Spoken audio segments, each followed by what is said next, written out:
Welcome to the Navigating Cancer Together podcast. My name is Talea Dindy. I'm an 11-year cancer thriver, cancer doula, and owner of On the Other Side. I use my experience to help others get on the other side of cancer. Gaps between the guidance, emotional support, and education that are needed and what one receives can be huge. This podcast fills those gaps by sharing stories, resources, and information about all things related to cancer and wellness. I interview guests from all walks of life who are living with cancer, caregivers, and those who are thriving on the other side. Also, I talk with organizations, healthcare professionals, and experts in the health and wellness spaces who offer complementary and integrative care. Join me. We are in this together. Disclaimer: the purpose of this podcast is to educate and to inform. The podcast is provided on the understanding that it does not constitute medical or other professional advice or services. It is not a substitute for professional care by a doctor or other qualified medical professionals and is not intended for the use in the diagnosis or treatment of individual conditions. Guests who speak in a podcast express their own opinions, experience, and conclusions. Neither Talea Dindy, Navigating Cancer Together, On the Other Side LLC, nor any of its affiliates endorses, supports, or opposes any treatment option or other matter discussed in a podcast. The mention of any product, service, organization, activity, or therapy on a podcast should not be construed as an endorsement. Hello, everyone. This is Talea Dindy from OnTheOtherSide.life, and you're listening to the Navigating Cancer Together podcast, the show that has something for everyone facing cancer. Why? Because everyone is different, with different needs, beliefs, and perspectives. Thank you for joining us for this episode. I encourage you to open your minds and your hearts. Today, our very special guest is Andrew Buerger. Andy's sister was diagnosed with terminal breast cancer. Her courage and strength spurred Andy to turn pain into passion. Andy founded Jodi's Climb for Hope, which raised more than $900,000 for research by leading mountain climbing expeditions, an apt metaphor for the struggles women affected by breast cancer endure. In 2008, tragedy struck again when Andy's wife, Jen, was diagnosed with multiple sclerosis. Jodi's Climb for Hope expanded the scope of its mission into multiple sclerosis research as well. On an expedition in Iceland, Andy discovered something that he developed into Be More Organic, a protein drink that Inc. magazine ranked as the 5th fastest growing natural brand. With engaging mountaineering, business, and personal stories, Andy shares the guiding principles that have helped him navigate the peaks and valleys of his life. Andy, thank you so much for joining us today, and welcome. Good morning. Good to be here. Finished my coffee. I'm ready to go.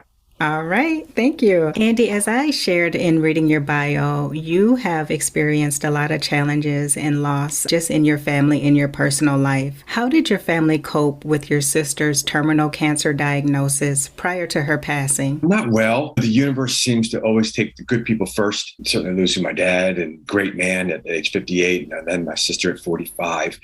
Two amazing people. And to see such a kind, generous person, and my sister, Jodi Buerger, get this diagnosis at 45 and watch her suffer with her 3 young kids is it's hard. Doesn't do it service. It was very traumatic, and it was just grinding just because to watch her slowly disappear over 5 years was very hard to watch. And we did what we could in terms of flying up from Baltimore, where all of our family is mostly based, to Boston to help pitch in with whatever she needed, with the kids or going to chemo or treatments or whatever we could do to help. But it was very hard for all of us to watch and to deal with. Yeah, it's such a blessing that she had you and the rest of her family there to support her and her children. That's so important. Unfortunately, a lot of people don't have that kind of support. Yeah, yes, correct. And the resources to be able to fly up there as we all did, and making sure that she had help in terms of a nanny, whatever she needed. We're certainly very privileged to have her have that, as you said, support and resources that she could live the best life she could.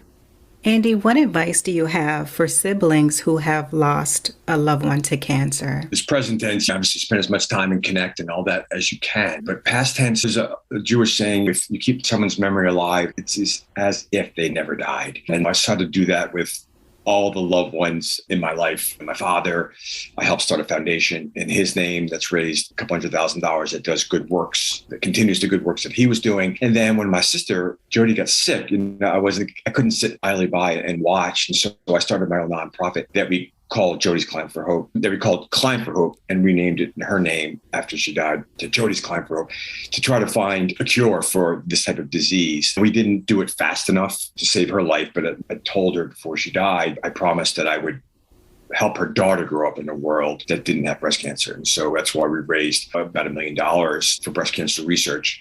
And while, again, we didn't save her life and there's billions being spent, we've been able to target that money with our nonprofit to very promising early research that doesn't get funding because they don't have proof yet. One of the things that we did very early on was give a very little bit of money, a couple $100,000 to this woman who was developing this immunotherapy. Now you're starting to see immunotherapy is a viable treatment for many people with various cancers, including breast cancer. Again, it's not a cure for everybody, and it's a niche, but it's something that is making progress towards that goal. So I feel like in her name, we made a difference in the fight against breast cancer. And by having her name on the flags that we bring to every summit and on T-shirts, her name is still alive. And here we are 13 years later, still talking about her.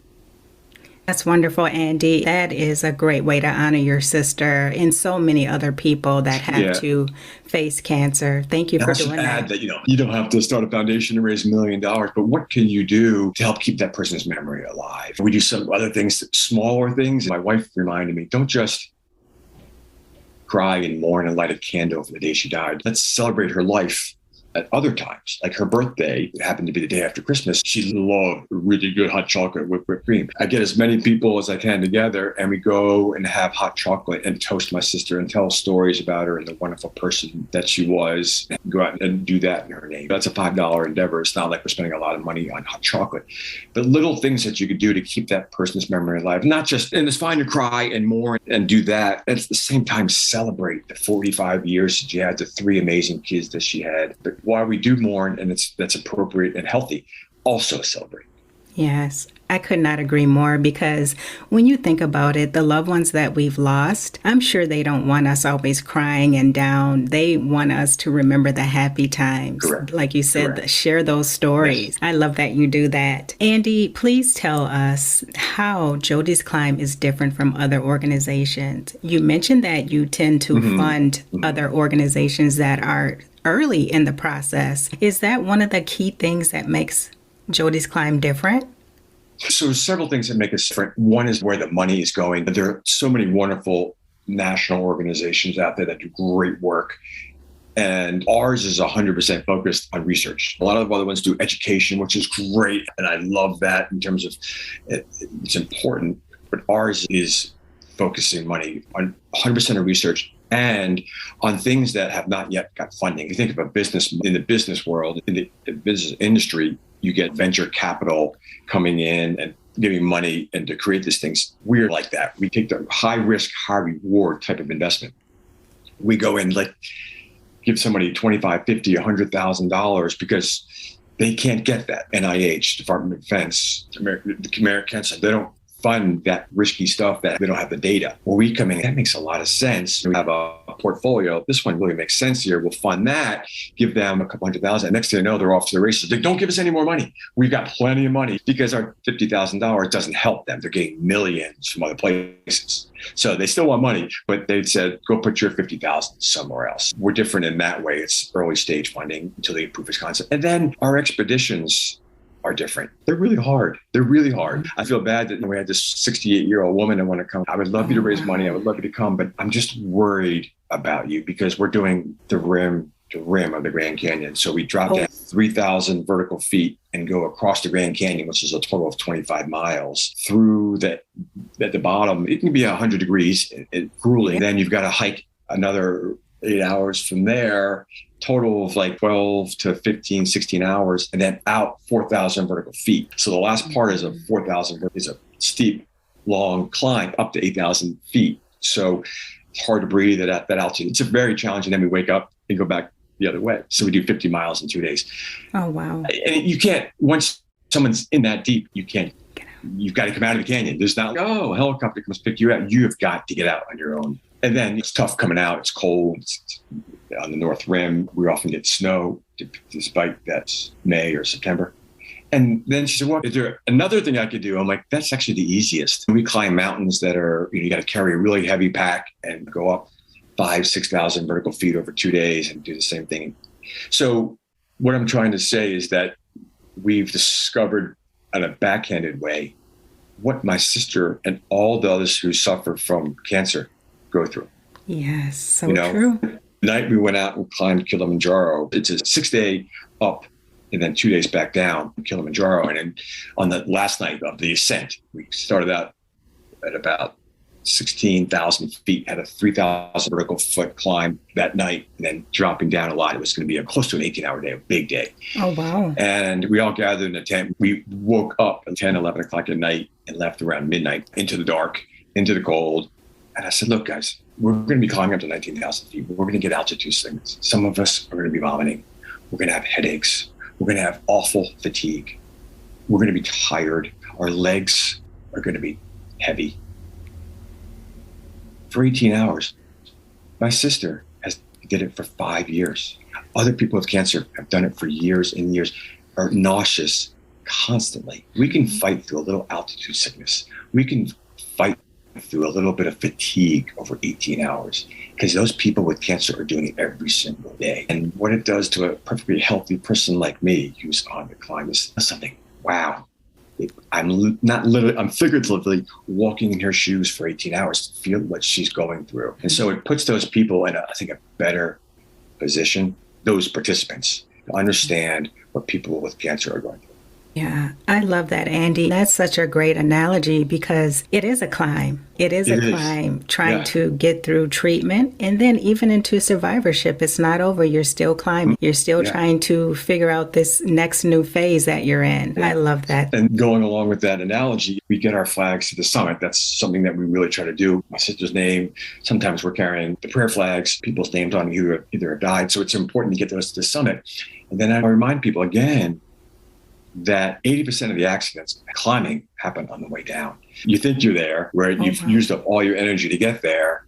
Maybe you didn't turn around soon enough. You're tired. You think you've reached your goal. And there's a lot of danger on the way down. And I'm sure it's very similar to people with cancer. Even cured or in remission or whatever it is, you still have a long journey back down to safety, back to base camp. You have years and years. Hopefully you make it to the 5-year mark, and which is a good sign. But it's not over. It's a lifelong thing. Once you've gotten your flag to what you think is the summit. The other thing I think we've also had some success with is taking people who are survivors on these trips, which motivates people like me to go, oh my gosh, what a special time. See that. But as I said, all these trips are really hard. And you take somebody who thought a year ago or 6 months ago or 3 years ago was going to die. And now they're going, oh my God, I can literally climb a mountain. And to watch the power to give them that confidence is super rewarding as well. So those are all the things that make us slightly different from all that other wonderful organizations that are out there. Thank you for sharing that, Andy. Again, what you are doing is just wonderful. I think it's a great way to honor survivors as well. And being able to look back for a survivor and say, hey, I got through that and now I can still do this. That is a huge reward. It is. And then I love certainly also raising money for that cause as well. So it's super meaningful for them. Andy, your organization doesn't just raise money for cancer, but also multiple sclerosis. Please tell us more about why that is, and then a little bit about your wife, Jen, and how she's doing. My sister got sick, and I found this woman, Dr. Alicia Emmons at Hopkins, who was doing this immunotherapy work very early on. And she said it was showing a lot of promise. And when I met her, I said, how can we help you? She said, I need money. And again, while she was getting some funding, there were some gaps that she wasn't getting money for. And so we helped plug those gaps. And so she was able to go faster, which was wonderful. When I asked her, how can I help you? She said that she needed money. Figure out how am I going to raise money first. So I did a couple small fundraisers. Then I came up with the idea. I was climbing with my buddy Crony on Pico de Orizaba, which is the third highest mountain in North America, the highest in Mexico, 18,500 feet. And on the descent, I said, Groney, what if we kind of charge our friends $5,000 to come climbing with us? They're like, yeah. So we went, we came up with this idea, and we had a meeting where we had Dr. Alicia Emmons talk. We were at a local climbing gym, and my buddy Chris Warner is a world-class climber who's climbed Everest and K2 and, the world's toughest mountains. He's climbing a 8,000 meter peak as we speak. And so they spoke, and everyone in the room was like, I'm coming. There's 20 of us. Everyone signed up on the spot. It was like unbelievable. I expected a few people, but all 20 of us signed up. And I had brought my then girlfriend. We met in February, and this meeting was in April. So 2 months into dating, and she pulled one of my friends aside because, again, she was motivated by Chris Warner and the researcher. And she pulls one of my friends aside and says, someone has to tell Andy that tell his next girlfriend that his ex-girlfriend is coming on this climb, because she didn't expect that we'd be dating come January of the following year. It was at 9 months after. So, but she was coming regardless. And then we stuck together, and I tricked her into getting to the summit by telling her we get engaged at the 19,000 top of the world's active volcano. I don't remember saying that. She says I said it, but it got her there. Did get engaged 3 months later. And then she had climbed in January the world's highest active volcano at 19,500 feet, which is a pretty tough climb. And she did great.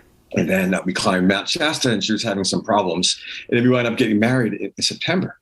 And then 6 months later, we got married in September, a couple months after we had climbed Mount Shasta, which is a kind of a small mountain at 14,000 feet.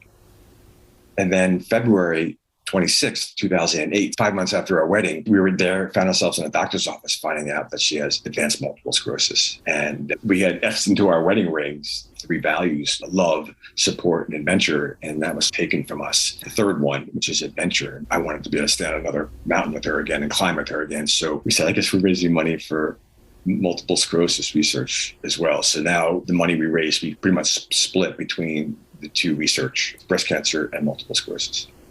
That's wonderful and such a beautiful story. I just love that you are taking these unfortunate situations and you're using it to help not only your loved ones, but so many other people in the world. There's so many people out there doing great work, but they just don't have the funding to bring it to the forefront. And it's such a blessing, Andy, that you and your organization are helping people do that.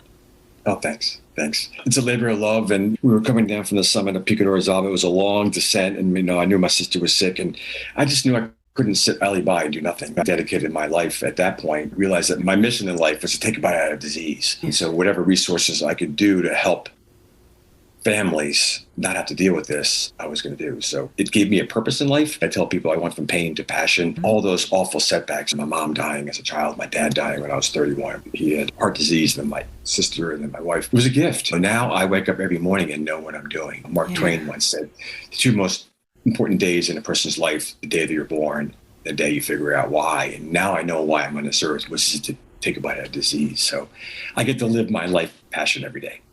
That's wonderful. Andy, how can people get involved with Jodi's Climb if they're interested in supporting your mission and organization? There's a lot of things you could do.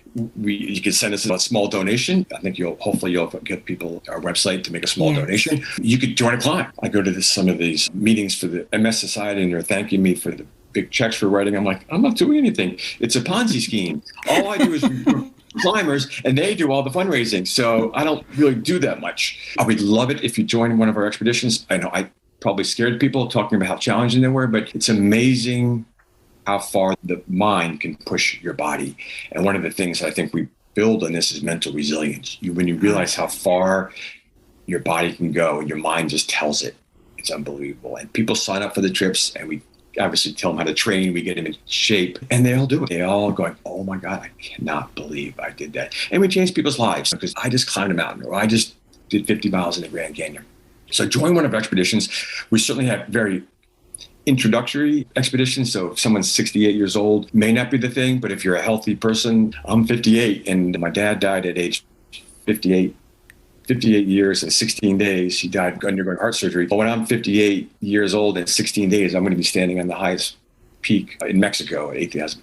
So what I'm saying is, you can train, we can, no matter what your age is, we can get you to the summit. We got 60-year-olds to the summit of Mount Kilimanjaro. So please, I would love you to join the Grand Canyon, Mount Adams, which is a great introductory climb in June. And if you're an experienced climber, we've got some really cool expeditions as well. So either donate or join one of our expeditions.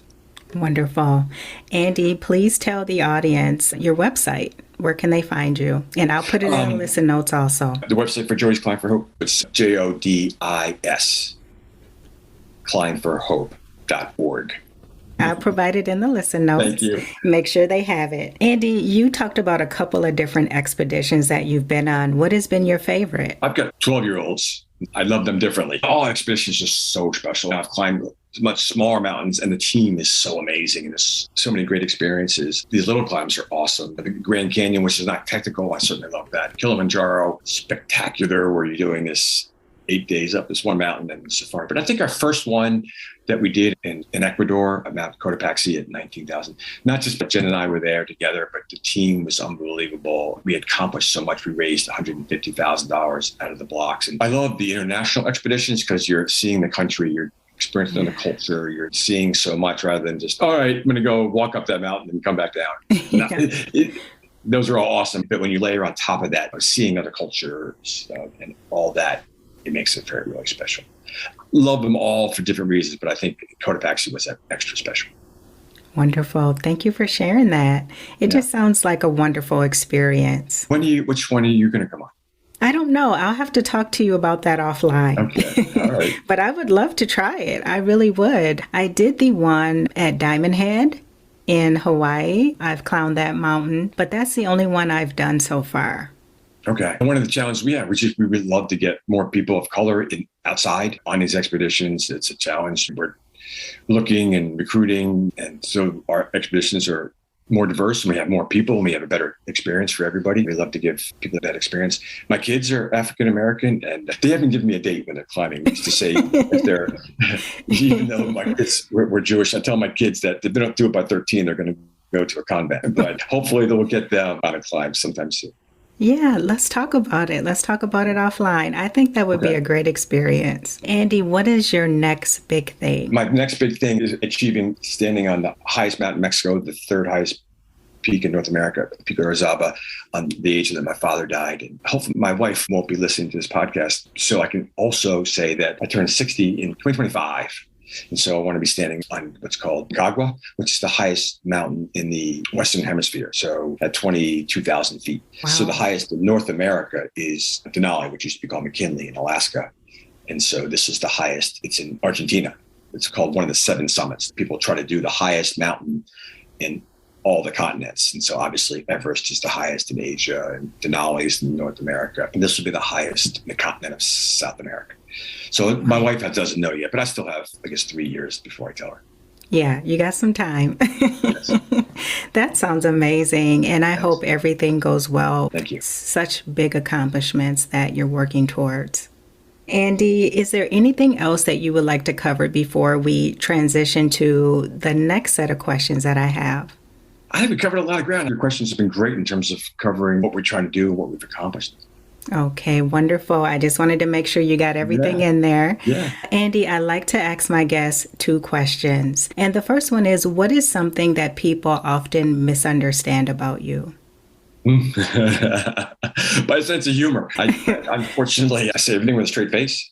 So I was texting a buddy of mine. We're getting ready to do their Grand Canyon together. So we had going on a 90-minute training run. And I'm like, all right, dude, don't forget to bring the beer. And he shows up and he's like, all right, ready. I have the beer. I'm like, no, I was just kidding. He's like, I cannot tell you when you're kidding. I'm like, look, always assume that I'm joking until I say I'm serious. And they said, oh, most people, it's the opposite. They're always serious and say, I'm joking. So people cannot understand my sense of humor.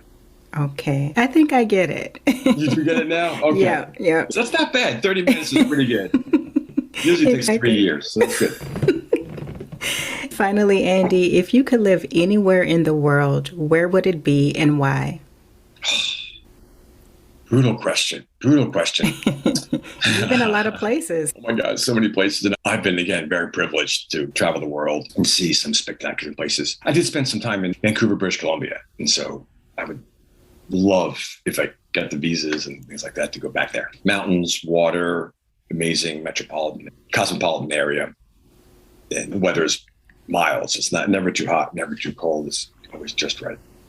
That sounds beautiful.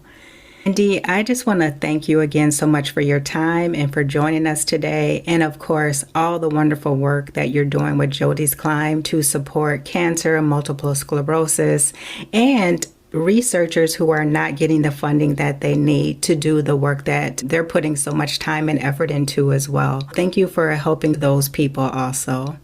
You're welcome. I'm doing a deep diving podcast myself, and I was listening to one about the fight against cancer. And when we declared the war on cancer 50 years ago, it was the number 2 killer in the United States. And 50 years later, it's now the number 2 killer in the United States. So it's still killing too many people. And so I think the approaches that we're starting to take now are promising. Rather than bombarding somebody with just chemo, what else can we do to that human to fight cancer? Because cancer seems to be smarter than we are, believe it or not. I'm really excited about the future of cancer research and with the funding that we're going to do. Not us, but fundraising in general. I appreciate you allowing me to tell my story, to talk to so many cancers, you on such a frequent basis, to tell people, give people hope and give people a place to learn. It's fantastic. My pleasure, Andy. I enjoyed talking with you. Before we end today, I'd like to give a shout out to the listeners. Thank you so much for joining us. If you have enjoyed this episode, please tell others about it so that they can come and get the support, resources, and information that they need as well. That is it for this Wednesday. And until next time, let's keep navigating cancer together. Take care. Thanks for listening to this episode of Navigating Cancer Together. I hope you enjoyed it. Please be sure to subscribe, and if you enjoyed the show, please share or tell your friends and family about it.